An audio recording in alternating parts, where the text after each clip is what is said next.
کارم یک روزی هنده آمد بابای دهانه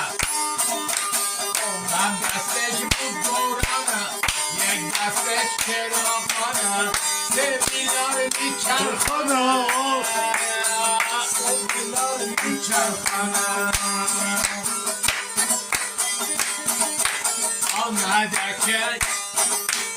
آمد کنین به جانانه گفتم کجای جانانه گفتم میان بالخانه سیلی بندار بردیدم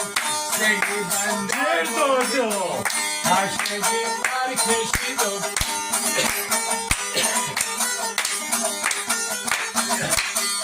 سیلی بندار بردیدم تشنگی بر کشیدم دویدم و دویدم فرسخهای اول بودم فرسخهای دوم بودم فرسخهای سوم بودم آمد خود جانانه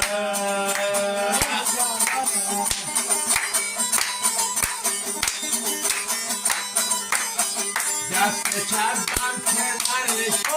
دست چپم کنارش دست راستم گردنش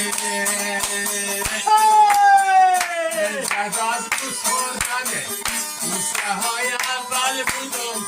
بوسه های دوم بودم بوسه های سوم بودم آمد بابای جانانه آمد بابای جانانه یک دستش بود گورانه یک دستش بود گورانه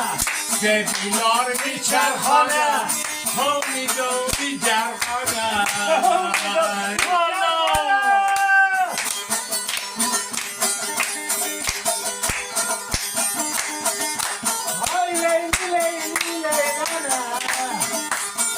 امید و میجرخانه دلش نمودم جانانه دلش نمودم جانانه دستم میان گوخانه بلو